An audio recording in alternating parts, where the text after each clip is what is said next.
So I would like to first introduce our moderator, who is Halifax Mayor Mike Savage. Mike will be introducing the other panelists, who are Senator Kim Pate, who has been here all day listening, taking notes, and I'm looking forward to hearing what she has to say now. Halifax Councillor Waye Mason is Waye here? I haven't seen him. He's on his way. Waye, where are you? Okay. PEI Liberal MP Sean Casey is online with us. Anthony Edmonds, leader of the Nova Scotia Green Party, has been with us from the beginning today as well. Anthony, where are you now? Oh, there you are. There you are. Good. And Lisa Roberts, former Nova Scotia NDP MLA and running now for MP in Halifax. So please welcome them all. And I'm going to just give a brief bio about our mayor. So Mayor Mike Savage has been the mayor of Halifax Regional Municipality since 2012. Mayor Savage has served as chair of the Federation of Canadian Municipalities Big City Mayors Caucus and co-chaired the Syrian Refugee Response Task Force in 2015, among many other things. From 2004 to 2011, he was an MP for Dartmouth Coal Harbor, where he chaired international energy initiatives and was recognized for his leadership in civic and economic development. Mayor Savage was the first MP to speak out publicly in support of a basic income and has steadfastly supported the cause. I have to say, whenever Basic Income Nova Scotia needed Mayor Savage, he was there, offering a helping hand and providing support. We are very pleased today to have Mayor Savage moderate this important panel discussion. So welcome, Mayor Savage, and Yeah, thank you. Folks, how about a round of applause for Mandy, who's been like the Moses of basic income in Nova Scotia. So.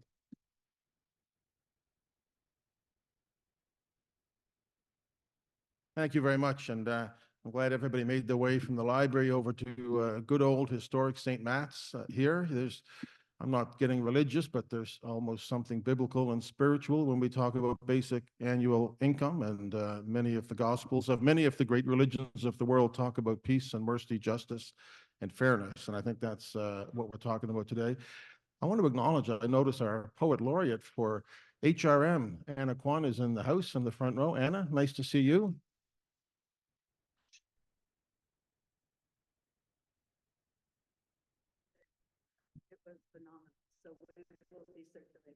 That's awesome. So you've already done that? You read it here?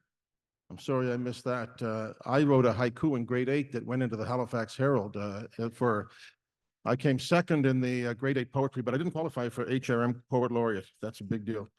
So I'm going to just introduce our panelists, rag the puck until Waye Mason gets here. So I'm looking forward to this. I'll just say very briefly that when I was a member of Parliament from 2007 to 2010, I was part of the Human Resources, Social Development and Status of Persons with Disabilities Committee of the House of Commons, and we started this program on studying poverty solutions. We went through 2 elections and a proroguement, and we had to start each time almost from the beginning, but we finally produced what I think was a really good report. And one of the basic recommendations at that time in 2009-10 was for a basic annual income. We gave the report to the government. They very politely took it, put it over their shoulder, and said, "Thank you very much." We wasn't just one.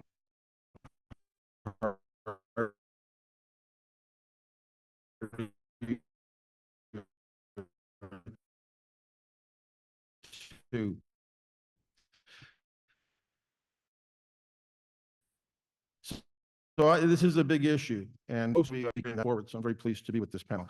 I'm going to introduce each of the panelists. So, Senator Kim Pate, nationally renowned advocate. I'm going to read it. Look, I got to sit through my introductions now. So, you at least got something to look forward to. Senator Kim Pate is a nationally renowned advocate, and Kim was executive director of the Canadian Association of Elizabeth Fry Societies from 1992 until her appointment to the Senate in 2016. Senator Pate is a strong, outspoken advocate for basic income.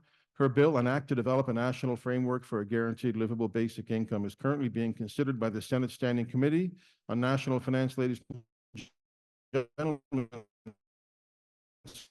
Senator Kim Pate. Councillor Waye, is Sean with us? Is the member of Parliament for Charlottetown in 2011. He's now serving his fourth elected term and has held several leadership roles, including chair of the Standing Committee on Health. He is an active advocate for basic. He had was my assistant when I was on the Hill for 7 years. And if you can survive Sheldon, you can survive anything. Sean Casey is with us. Can you hear us, Sean? Yes, Your Worship. I can hear you just fine. That's great. And you can always call me Your Worship, no matter what I'm doing. I thought you'd like that. Great to have you with us. Thanks for taking the time. Anthony Edmonds, Green Party leader. I didn't know that. Is that what you are? Wow. Aerospace engineer. That's like a rocket scientist with career experience ranging from local startups to government projects. A mechanical engineering Dow alum. Anthony has stood as a Green candidate 5 times for both the Green Party of Nova Scotia and of Canada. The party has held town halls that include discussions of basic income and is the only party in Nova Scotia currently that has a basic income guarantee in its platform. Ladies and gentlemen, Anthony Edmonds.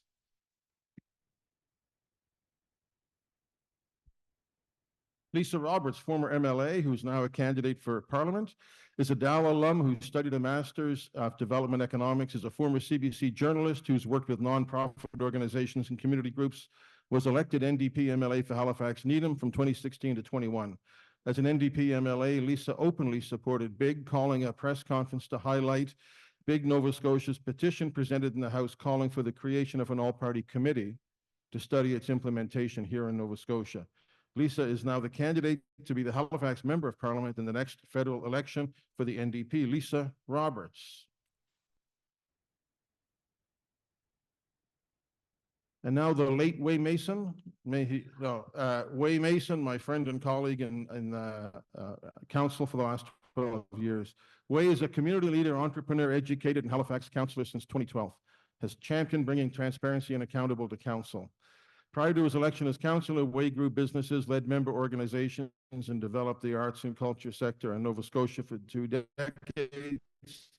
He was a key participant in developing the case for basic income for municipalities, introduced the HRM motion to support a basic income, leading the way for others to pass it in Atlantic Canada, and he has done a great deal of advocacy on this issue. Ladies and gentlemen, Councillor Waye Mason, candidate for Mayor of Halifax. Okay. Folks, it's great to have all of you with us. So what I'm going to do is we have a few questions. Don't worry, I'm told we have to wrap up by 11 o'clock tonight, so we're not going to test your patience.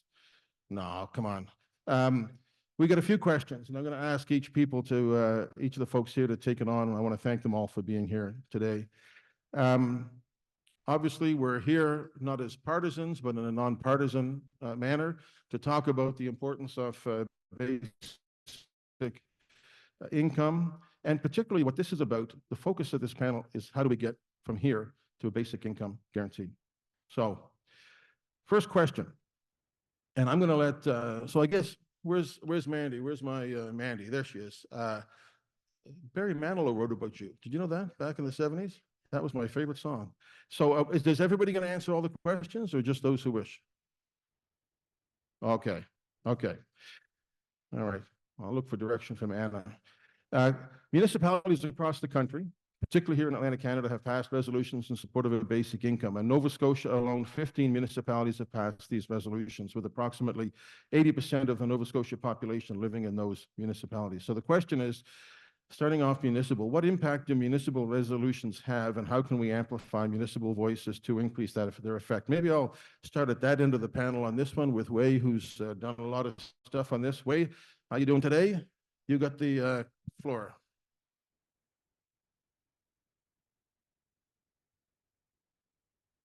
All right. Hi, sorry I'm late. I'm going to say why I was late first.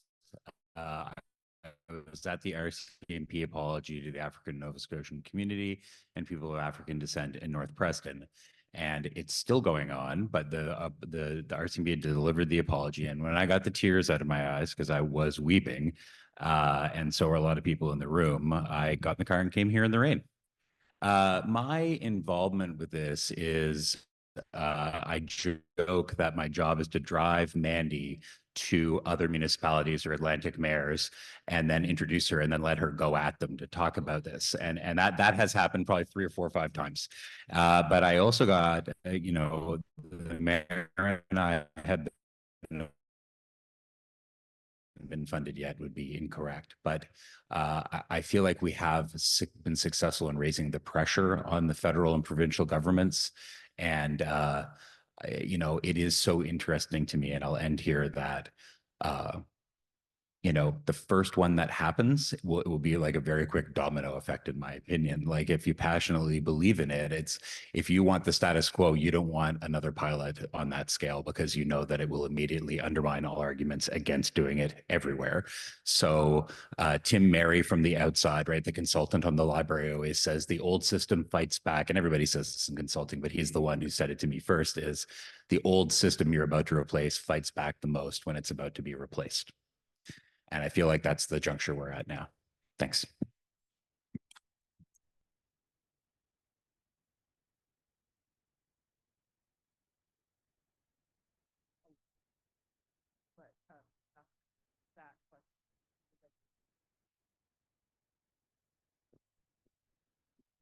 Right, and I'll try to be brief as well, because I think this is really a question directed primarily at those from the sort of municipal side of things. And I hope that our moderator, Mayor Savage, will speak about this a little bit as well, because I know you have a great deal to say and are a great advocate for those municipal actions that have been done.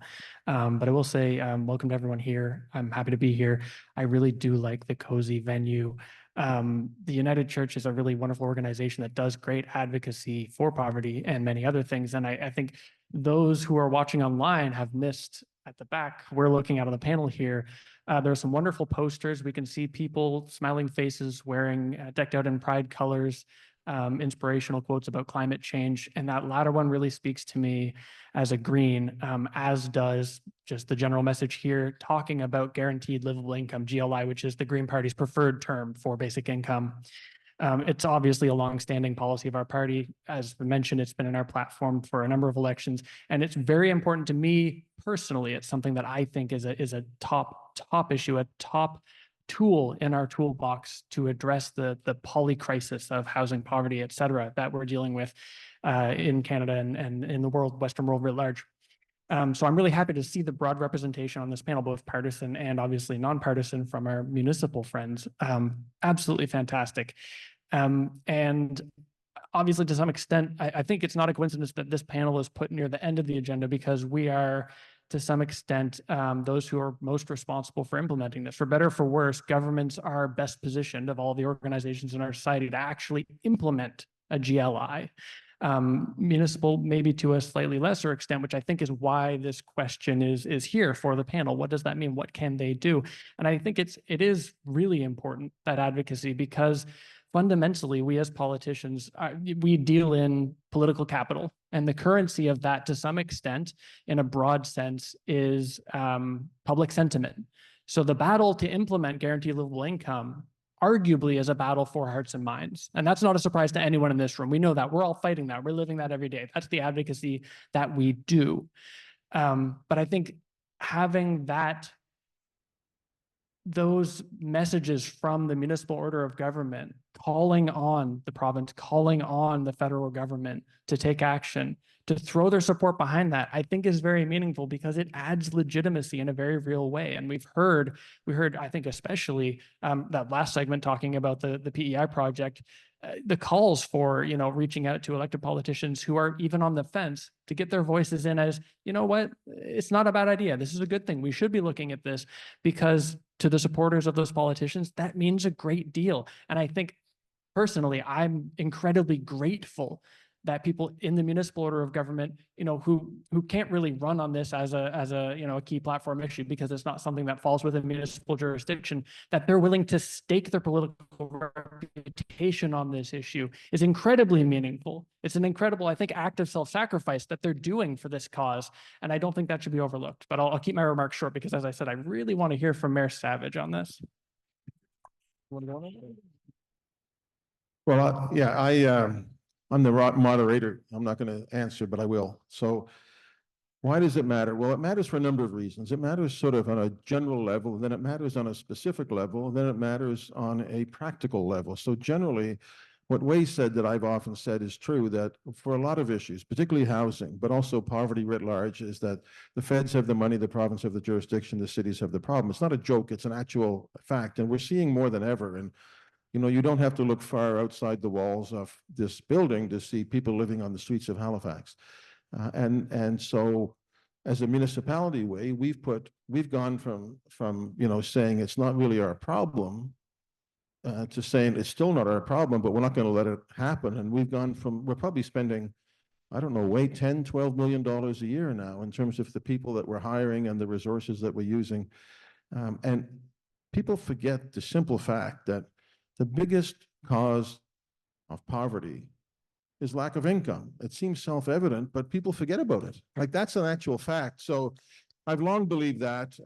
Sitting with Senator Pate and acknowledging the great work that she's done. When I was in the Senate, I'll never be in the Senate. Well, I shouldn't say never, but anyway, I don't think I'll ever be in the Senate. But Art Eggleton and Hugh Siegel God bless Hugh and Art, they did a tremendous amount of work on this and advocated for it. On the practical level, a lot of municipal politicians go provincial or federal. Not as much as it used to be. The old farm system's turning around. You've got a lot of now mayors who used to be federal MPs like me, or Olivia Chow in Toronto, or Bonnie Crombie, who was the mayor, and lots of others. Because I think municipal is where crap really happens these days. A lot of stuff happens. And it's some ways, I always say it's easy for municipalities to call for it because we really don't have as much at stake in the funding of it. But I'd be more than happy as a municipal leader to say we'll play a role financially if we can get where we need to get. So I think there's a lot of reasons that municipalities, and I remember talking to Pam Mood, the mayor of Yarmouth, and it took a couple of goes to get Yarmouth to support a resolution. But she said, I get it. I understand. Like, this is really where we need to get to.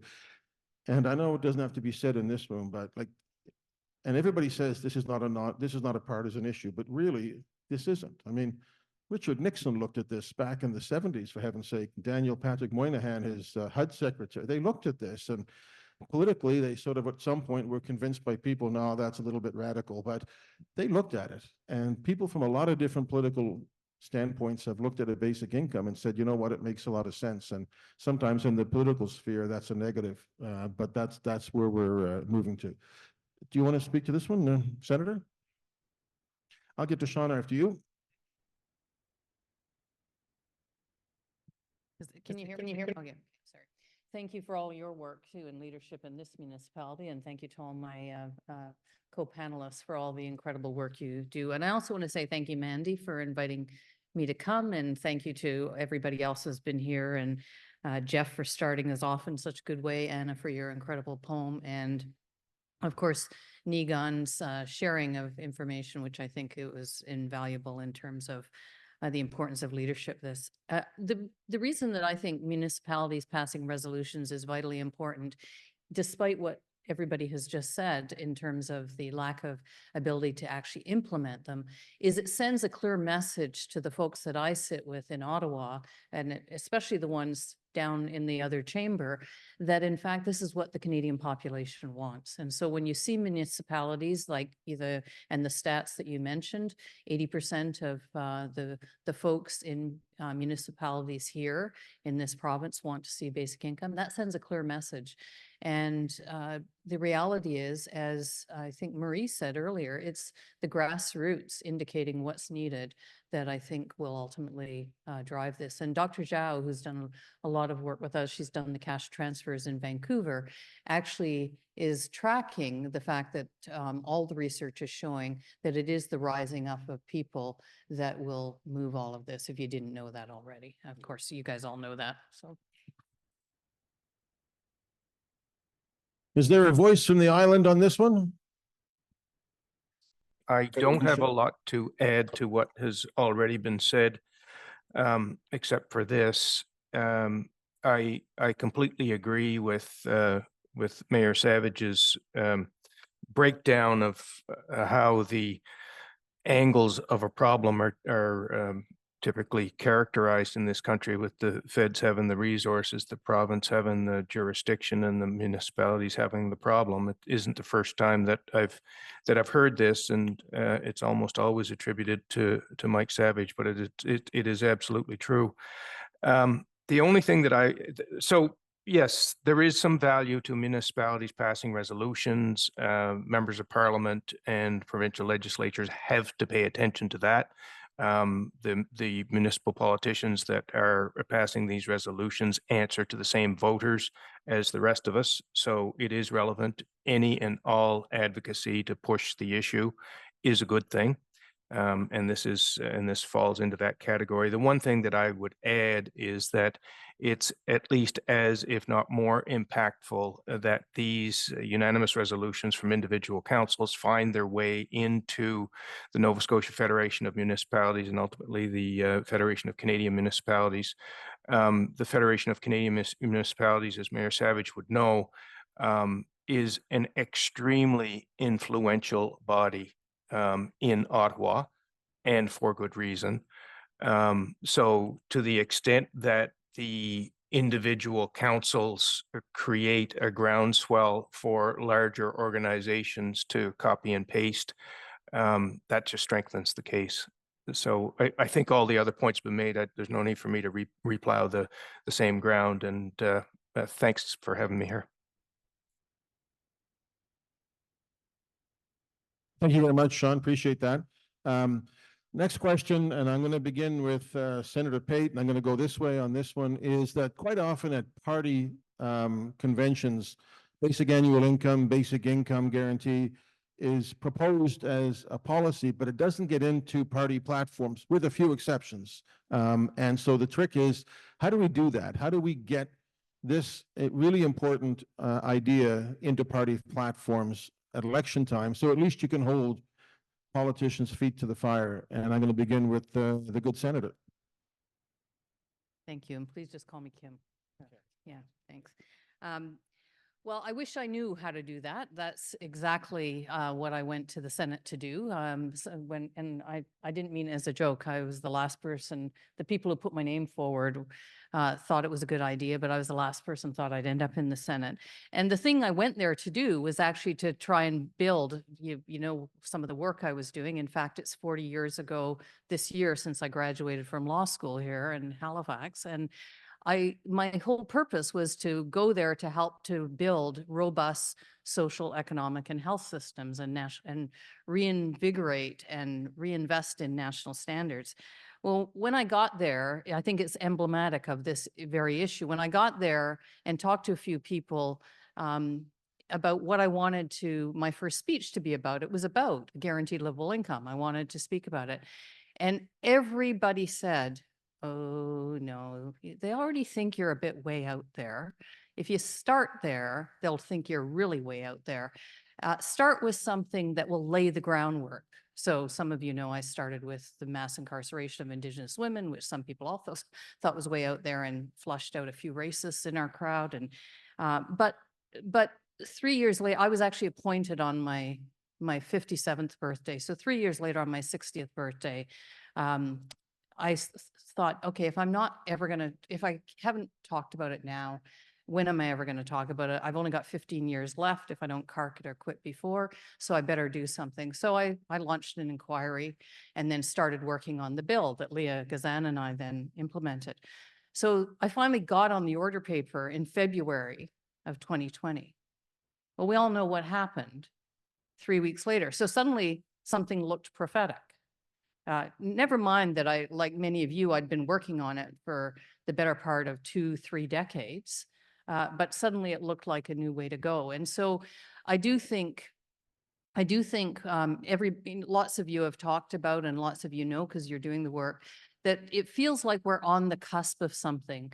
And the biggest clue to that is the fight back we're getting now from all kinds of fronts about, it's going to create inflation, it's going to create lazy layabouts, it's going to have more drugs and alcohol, money being spent, and yet all the evidence is mounting. And I want to thank all of you who have been part of, providing the facts that became the fact sheets, because one of the things we wanted to do was, how do we counter all of this?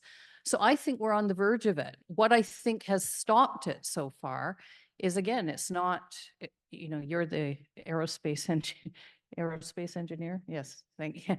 I was going to say it's not rocket science, but okay. But the reality is that most of the governments seem, clearly not wanting to take it on for fear that they won't be the ones that benefit. It'll be the next government that we'll see. I don't think there's anybody of any political stripe that doesn't think there's some value in this. Some say it's got to be incremental. Some say it's got to be certain groups first.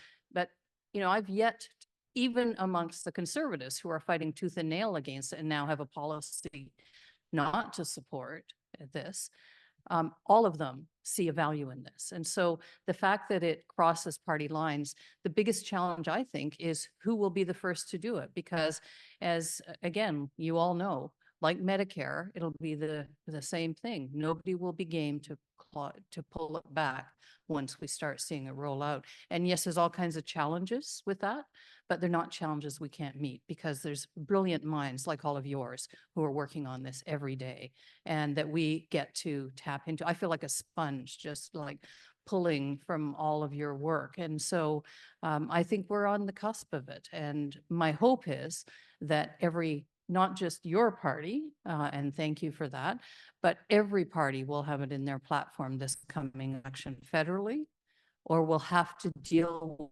answering to it at the very least. Sean, I'm going to go to you next if you're okay.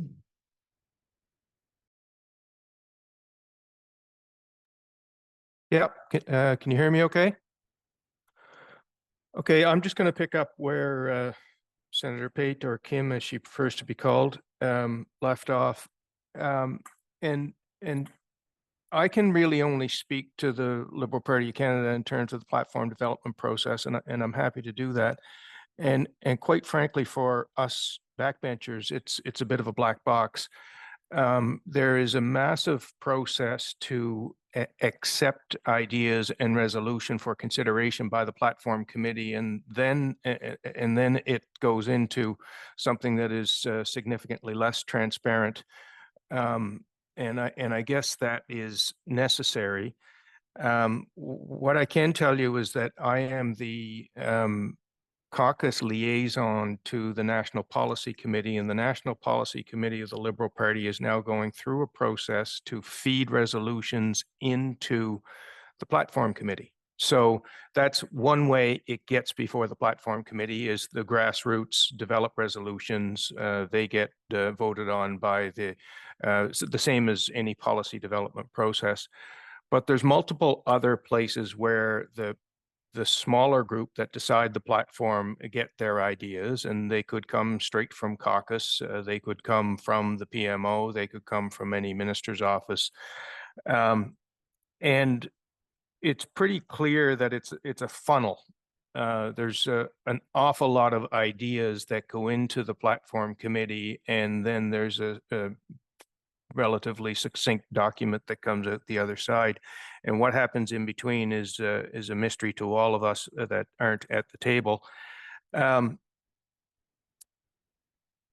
a more pragmatic level, let me say this: the Prime Minister, the present Prime Minister, is not in favor of a guaranteed annual income. He has repeatedly said that a program of general application is not one of interest to him because he feels that the targeted measures that have been taken by this government, whether it's pharmacare or Canada Child Benefit, old age security, the $10 a day childcare and national school food program, all these things, that is a better way to tackle the problem.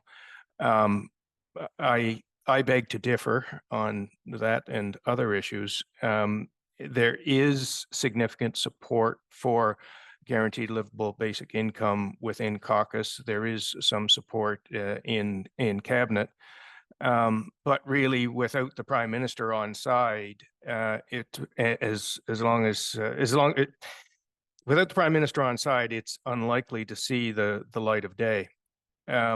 The ray of hope, as far as I'm concerned, and also a missed opportunity as well, is that the Supply and Confidence Agreement moved up a whole bunch of priorities for the Government of Canada that weren't necessarily high on the list.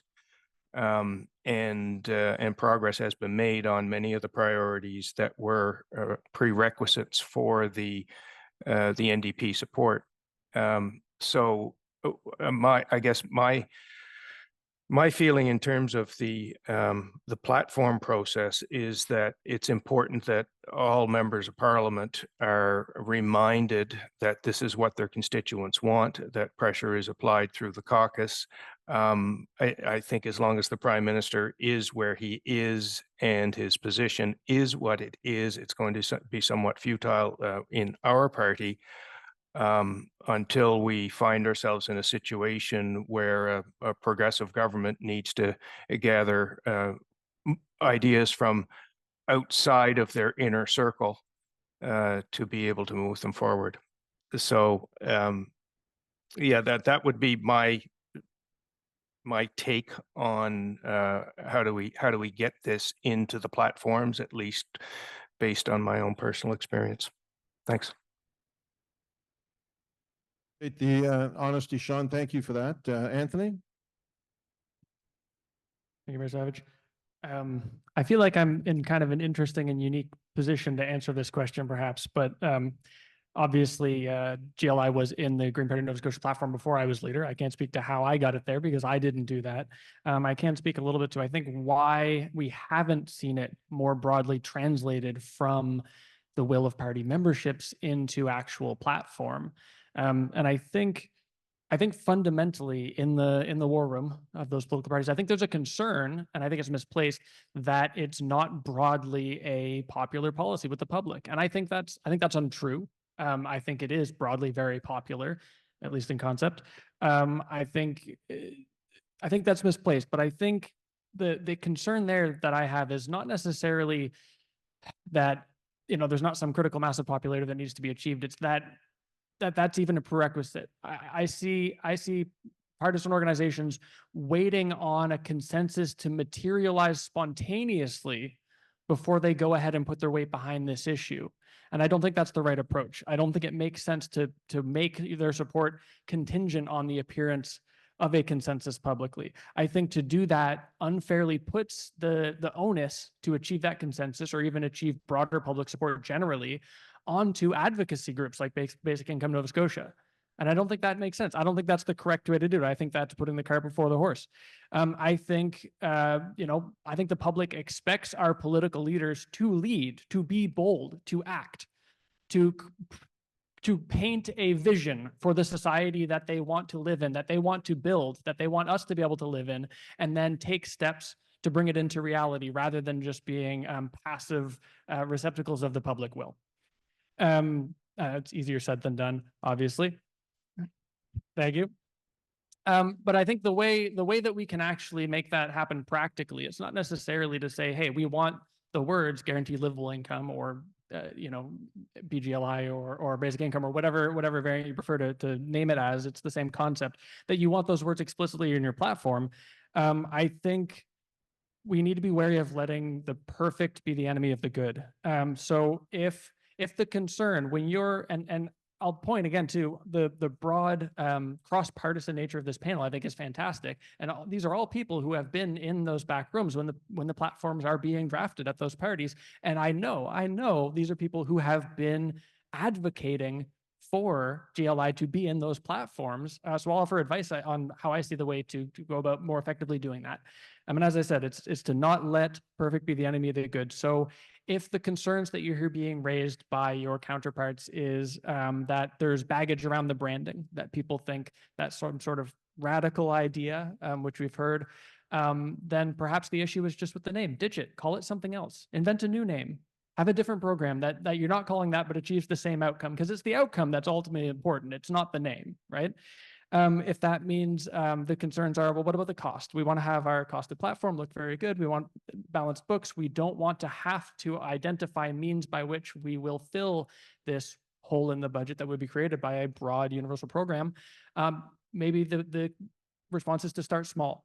I think it's really great to have this panel preceded by that report on the PEI project and the progress that they've made, because they're looking at the mechanics of it in a very detailed way. And obviously they're not the first to do that, but it does refresh us on what that looks like. And they're talking about, well, we said 85% of market basket is probably a good starting point. Okay, so let's look at that as a starting point. If that's not realistic, if that's not marketable, if you can't sell that to your base, say, okay, 60%, 40%, we'll start there. We'll scale up, right? I think establishing these things is the first step. We need a beachhead. We need to get broad public acceptance by making it a mainstream concept and not something that's coming from the outside that seems radical. And I think we can do that. I think that's very practical and doable. And I think, again, it's something that doesn't need to be done under the banner of GLI. I think it can be done under many different names. If we look at success stories of basic income programs, look at the Alaska Permanent Fund, it's incredibly modest, right? It started very, very small. It's still very small, but there are measurable positive impacts from that. A program like that in Nova Scotia and Canada could be meaningful and could, I think, create a broader buy-in from the public to that type of program and allow us to scale it up in the future, which would be, I think, much more politically viable. So these are the sorts of conversations I think that need to be had, because if every party platform contains some variant of GLI, maybe we're talking about different percents of market basket, maybe we're talking about different means of implementing it, then the election question can be which variant, rather than the election question being, do we want GLI? Which I think is the fear that people have when they're talking about putting this in a platform is, do we want this to be the GLI election? Do we want to run on that? And I think it's scary. I think it's intimidating. But as I said, there are ways to get there without, betting the farm on it. But at the same time, probably we should be doing that. Probably we should be taking those bold steps and taking the risk and putting, taking some of our political capital and wagering it on this. I'll stop there. I have much more to say, but we do have more to get to. So pass it on.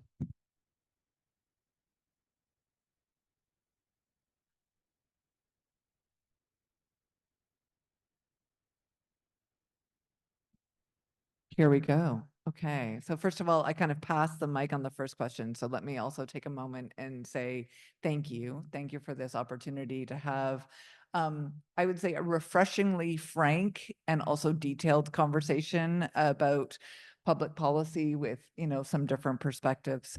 As I thought about speaking here, I kind of reframed the question for myself and asked, why has this idea, which does have quite broad public support and a lot of enthusiasm, why hasn't it gone farther, faster?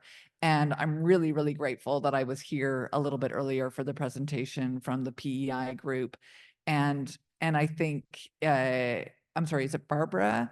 Really nailed why. Because the details actually matter. And when you think about putting this in a party platform, I don't know how long it's been that the Parliamentary Budget Office has been costing party platforms.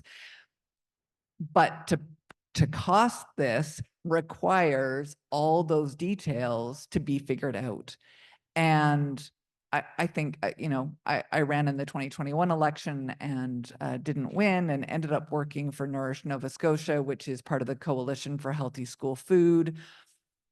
And the Coalition for Healthy School Food, pushed and advocated for years, and kudos again to Prince Edward Island for, forcing through relatively ambitiously and quickly a universal school lunch program, mostly universal. Not everybody takes advantage, and there are issues with it, but they pushed, and so that became a model along with the School Lunch Association from St. John's. But that ask from the Coalition for Healthy School Food, which took 12 years to win, had a budget, or like the ask was $1 billion over, I think initially over 5 years, and it became maybe $1 billion over 4 years. CERB, during the months that it was available to Canadians, cost $77 billion. So when you think about how long it took to advocate for a school lunch program, and then and I don't think anybody is asking for CERB. Like, I know that Kim Pate's work along with Leah Gazan from the NDP, they're not asking for CERB exactly, but it does come with a big price tag. And then you look at the kind of pushback that comes when still relatively modest changes are made to the Canadian tax code in terms of the capital, like if you think about the capital gains tax changes that were made in this last budget, and the amount of pushback on that. What I found really interesting, I was going door to door and ended up having a longer conversation about the capital gains tax changes than I was really prepared for. But I asked the man who I was talking with, I asked him, did you make more than $250,000 in, investment income last year? He's like, oh God, no.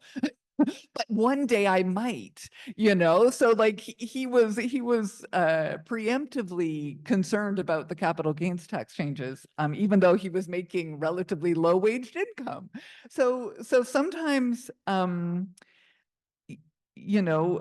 look at pharmacare, which, and I really appreciated Sean's frank comments about pushing priorities up, that weren't necessarily at the top of the priorities. Well, thank God for this minority government, because it's been 30 years that folks have known that pharmacare is necessary. And I think one of the challenges with the basic income program is that, and I know, like, Mandy and I have spoken, I know that there are principles behind the basic income guarantee, but it doesn't replace any of the other programs that we also need. It doesn't replace the need for pharmacare. It doesn't replace the need for income assistance. It doesn't replace the need for disability support. And when you look at the last federal budget, where after so many years of advocacy, the commitment finally for a disability benefit was $200 a month.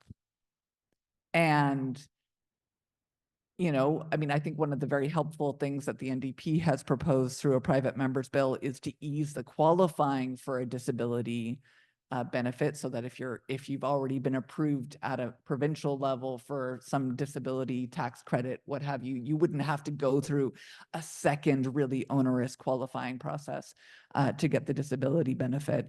But when you look at the fact that the basic income guarantee costs a lot of money, and then, and these are the words of Jim Stanford, who's one of the progressive economists who I've turned to for some, thinking on this. I read this morning, he's like, ongoing basic income is only sustainable if most people don't need it. And so then it means that some of those people who don't need it and don't qualify for it are paying higher taxes to fund it. And then it becomes tricky. And I think Barbara, you know, identified some of those issues. Like, you don't want to get rid of tax credits that people are currently benefiting from in order to be able to fund a basic income. So I think, frankly, the work that is happening, and that may happen, hopefully will happen through this working group or committee, is really, really super important. In order for this work to be able to take a next step, I'm just going to reflect on the last thing and give a shout out to Waye and to Mayor Savage. I tweeted out this morning. I didn't tweet. I don't tweet anymore. Don't go there. I posted on Instagram today a photo of my kid's bus pass. I have a 14-year-old who just got a bus pass because everybody who's a junior high school student in Halifax just got a free bus pass.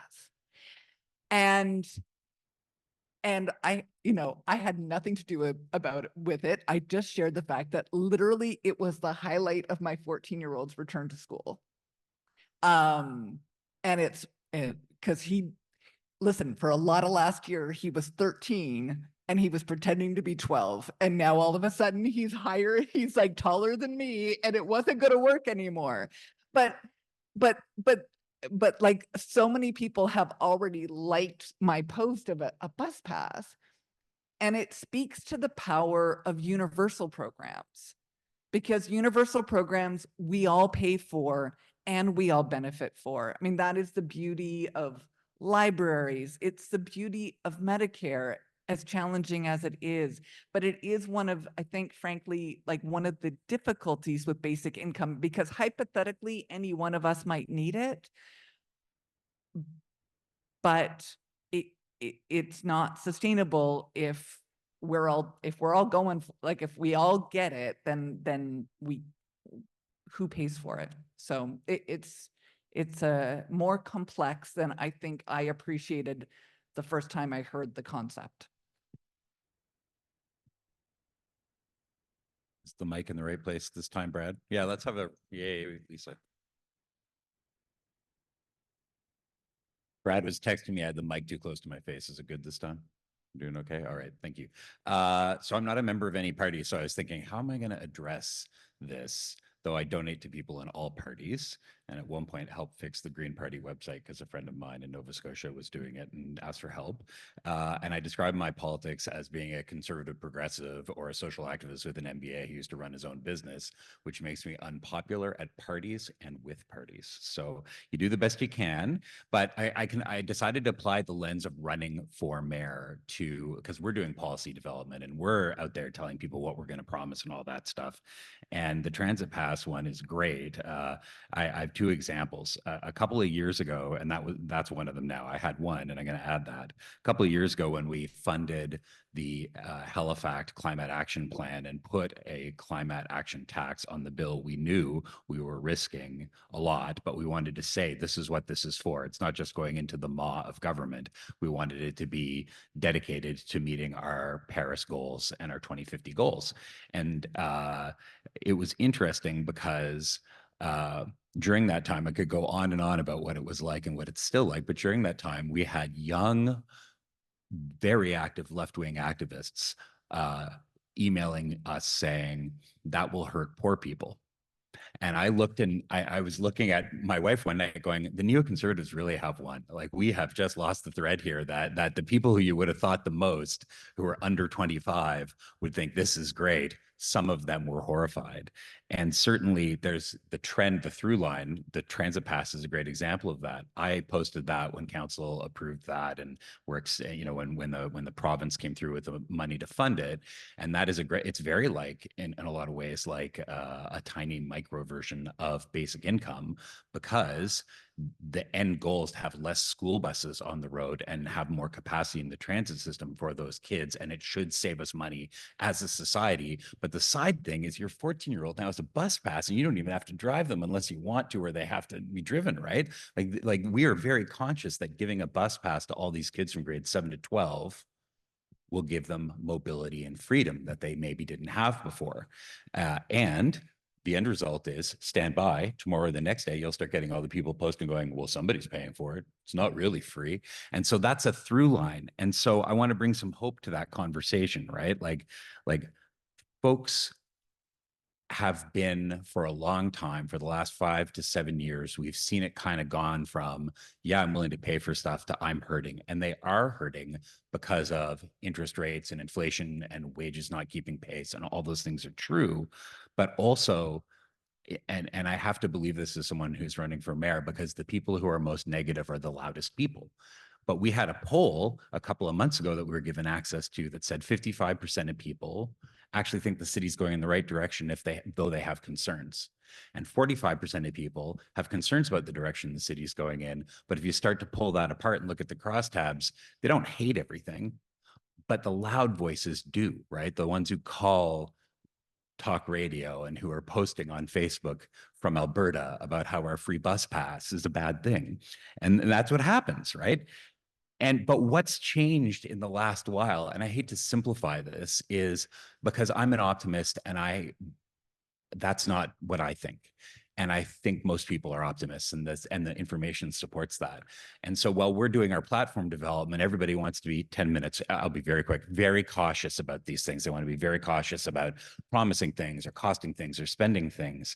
And then Kamala Harris happens, and then, I'm not her, but Tim Walz. I keep saying to people, no, we're going to do Tim Walz. That's what we're doing now. We're not doing like everything's hard and horrible. We're doing things are hard, but we're good people and we can work hard and we can make solutions happen. That's what we're doing. And it's been very empowering just the last 3 or 4 weeks. It was perfect timing for me personally to be like, yes, look how that's working. That is so great. So to bring this back to what we're talking about, I think that we can make things change because people are coming back around to the idea of being more accepting of change. And the other side that makes basic income so great, which is why noted left-wingers like Brian Mulroney and Hugh Segal supported it, is that you can also build an Excel sheet once you have all the data that Barb was talking about and say it also works on that level. The money makes sense. This is a better investment. We have better outcomes. So I think we can make the argument, but I also think the public is ready for that argument. But again, I'm an optimist, or I wouldn't be in this gig at all. So hopefully hopefully we can win that. Well, thank you all very much. Just on this point, I'll say 30 seconds. Getting into platforms, getting it on the public square as politicians, there is the case. The case has been there for some time. But I would say this, and Waye mentioned Halifax and the fact that we put a 3% levy on every property tax to pay for our environment initiatives. And I tell people that was universally accepted by some of the population. It took some guts to do that. And, it was the right thing to do. At some point in time, you got to say, geez, man, come on. You got to make some decisions. You got to listen to people. You got to consult. But at some point in time, you have to make a decision. If it's important, it's important. We're down to our last 8.5 minutes. So that means I'm going to ask this question, and everybody gets 1 minute and 21 seconds to answer it, because we're going to finish a minute early. The question is, and Lisa, I'm going to go to you first. Bills have been brought forward in both the House and the Senate calling for a big framework, basic income guarantee, to be developed. At the same time, provinces have taken substantial steps we've heard about today toward designing and implementing it. What barriers prevent those initiatives from moving forward? And I'm going to make it more personal. Instead of saying, how do we all overcome them? How do you, as somebody committed to basic income, overcome those barriers? 1 minute, 21 seconds. Well, I'm going to be honest. So at this moment, I don't know if I am a person who's committed to a basic income. Like, I need to see the answers. I need to see the answers to those questions. Because what I am committed to is the relief of poverty and, equitable access to well-being, access to joy, access to some freedom in making choices. And is this the better approach than, building on the OAS-GIS child tax benefit with, a reasonable disability benefit that people are able to access, and then the expansion of universal programs like pharmacare, dental care, school food programs. Like they are different. They are kind of, I don't think they're necessarily contradictory, but I think that they are slightly different approaches to accomplishing some of the same goals. And what I am aware of, and I had an interesting conversation a little bit earlier here today where somebody asked, are you basic income pro or con? And I was like, I'm anti-poverty. And I kind of explained my values.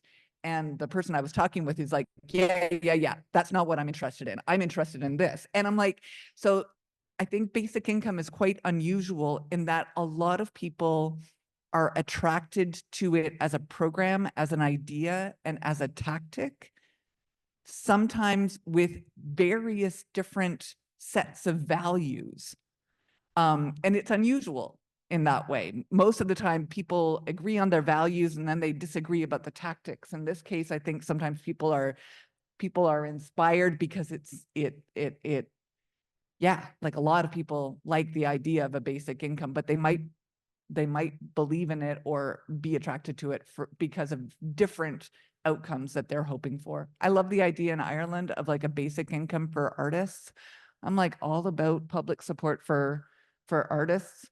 Does that translate to across the population basic income? I don't know. I don't know, but I'm really grateful to you all for the work that you're putting into to kind of get to some of those more finer details and finer answers. Yes, Mr. Mayor, sir.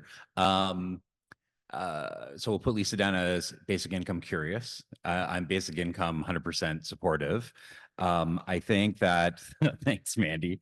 I think that the barrier is the fear of the cost, right? So I think it just comes down to continuing to do the work. Like we heard a number of questions from Lisa. That's actually very good. So now we'll all convene in a variety of Zoom meetings with the senator and so on for the next couple of months, and we'll try and refine the case more or get those answers to them. But again, I think that the argument can be made on an emotional human dignity level, that we can address the concerns that we've certainly heard when we were making the case for municipalities and all the cases for, but what does this mean for other programs? I feel that those are answerable questions. And if we can answer them and we can continue to move the agenda forward, that we can convince more and more people and we can get back to where it is. But I will say the fact that it has such cross support. My youngest kid, Jamie, they are a super activist. When I went, even Hugh Siegel and Brian Mulrooney supported it, their response was, well, then obviously there's something wrong with it and I can't support it if conservatives did. So you've got to overcome that. We've got to overcome that and continue to find ways to sell it across the spectrum of all the different political philosophies. 1 second. Gosh, such short time. To answer this question, I had an answer prepared and I wanted to start with like a little interactive exercise where we raise our hands to talk about different kinds of unpaid work that we do, but there's not time. I'll be brief instead.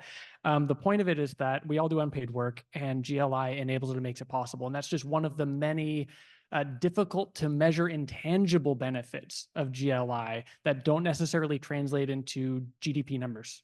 I think a day-long conference here, we've barely scratched the surface of all of these benefits. You could write a dozen doctoral theses just about the benefits of unpaid work and how GLI enables it. And for people who have the means and the will and the privilege to be completely up to date on all of the research about it, I think it's very obvious that GLI is a winning policy and it is an evidence-based policy. But not everyone has that privilege or that, that will. And so I think we need to make it and I use this term a little bit loosely, but I like to call it vibes-based policy. We need to find a way to emotionally sell guaranteed livable income. And thank you, Waye, for that wording. Much better than my buzzword. I think the way we do that is show, don't tell. I think we need to get, like I said, something out there that resembles a guaranteed livable income so that people can see it in action, experience it, hear testimonials, right? See that it works, understand that the sky didn't fall, it's fine, we can do this. It is possible. And to make that happen, we just have to find the political will. Thank you. Thank you, Anthony. Sean, I'm going to go to you and finish up with Kim, Senator Kim. Thanks, Your Worship. I'll be very brief. The most effective pressure that's applied on members of parliament on any individual piece of legislation is calls from people they know and trust. If you're in that category, or if you know someone who is, ask them to pick up the phone. Within our party, this will be a free vote on these private members' bills. That won't necessarily be the case with other parties. I think it's exceptionally important that those calls from people that are known and trusted by Conservative members of Parliament is important. We'll do the work in terms of pointing out to them that, like it will be a free vote for the Liberals, it should be a free vote for everyone. And the only other thing I'll leave you with is this. A private member's bill that doesn't make it across the finish line is often an excellent place to look for things to put in the platform or omnibus legislation at a later date. So a defeat of a private member's bill in this Parliament doesn't mean it's dead. The fact that there's been a conversation can bear fruit later.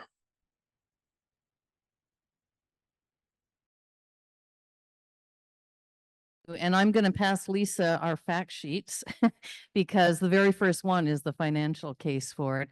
And it's interesting that I'm going to really talk about in my few minutes, go on, if you haven't already signed up to be part of the meeting that Leah Gazan is organizing for September 19th, please do that, join it, and ask those questions there.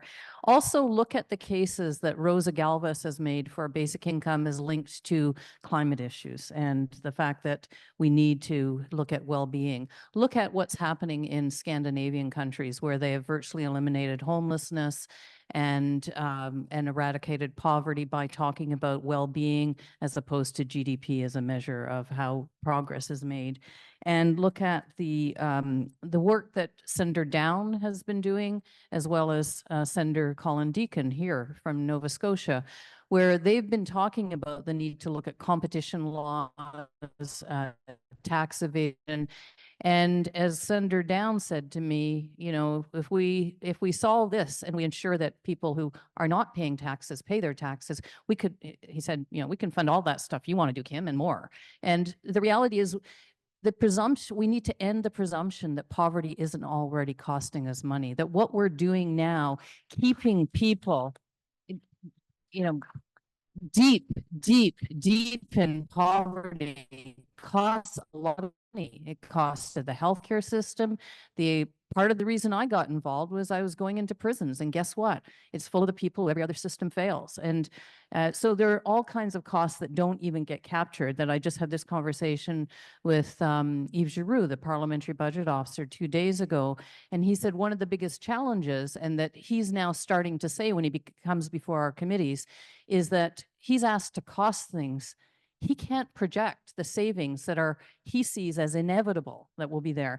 And so really we have to start talking about how do we create systems that help people rebound out of crisis, out of poverty, out of homelessness, not pretend that we're not already paying massive amounts. And the numbers that we talk about, the anti-poverty groups have pulled out, is that we're spending right now over $80 billion a year to keep people stuck in poverty. And that doesn't count all of the healthcare costs, all of the criminal legal system costs, all of those. So I think there's a strong case, a strong financial case to be made for doing it. And I think, you know, personally, part of the reason the framework that Lee and I have set up, we want to have municipalities and Indigenous governance involved in that. Well, you heard a bit about it from Nigan this morning, but part of the reason we want to have that involvement is we think it will clearly that we could be rolling in the administration of many of those financial initiatives now that are siloed and cost a ton of money administratively to have all of these siloed finance programs. And we saw that even though our Revenue Canada system is almost eligible for old age security itself because it's over 60 years old, if we invest in improving the infrastructure in that area and make it can be more, it doesn't have to wait till the end of the year to kick in.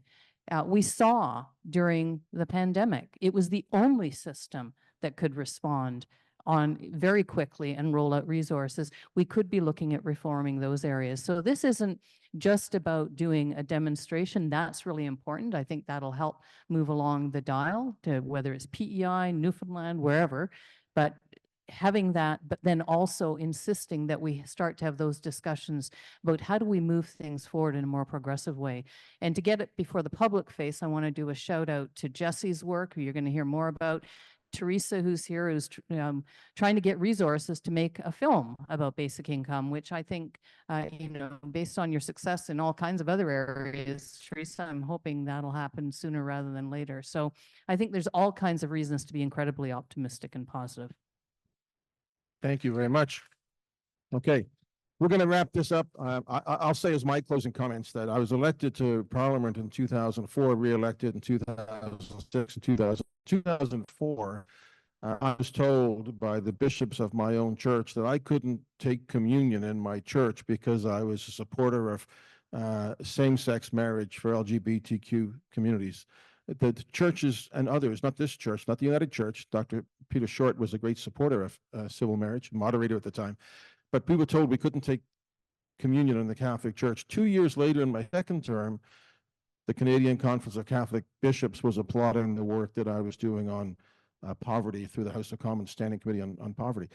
It occurs to me like there's an inconsistency there. And what I have always said is to get things done, you have to activate people who are not normally activists. Most of the people, maybe in this church today, they care about people. They support food banks in their community. They give, clothing to people that need, help. We are our sister's keeper. And that's really good. But to get to the next level, as Sean said, call your member of parliament, call your MLA and say, this is a voting issue. We need to make it a voting issue. Governments don't traditionally react to what's important. They react to what's urgent. And this is urgent. This is really important. I believe, again, the biggest cause of poverty is lack of income. There's a lot of complications around it, but that's the biggest cause of poverty. If we can get at that, we can make a big difference. Mandy, we love you. We love all the work you're doing. To everybody who took part here today, to this great panel here, including Sean, thank you, and PEI, Waye Mason from HRM Council, Lisa Roberts, candidate for Parliament in Halifax, Anthony Edmonds, leader of the Green Party, and Senator Kim Pate, thank you for your great leadership on this as well. It's a pleasure to be with you. Thank you all very much.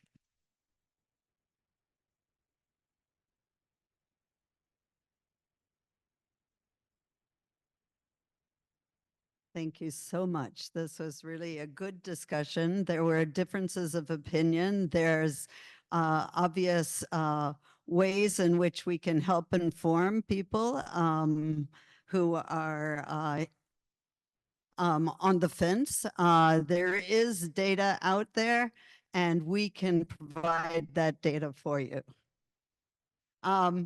Anyway, I really, really appreciate this panel and Mayor Savage's leadership in this panel. And Mayor Savage, we're going to miss you as mayor. I know we're going to miss you as mayor. But we understand that as you're stepping down as mayor, you're going to be able to become one of the key people for Basic Income Nova Scotia.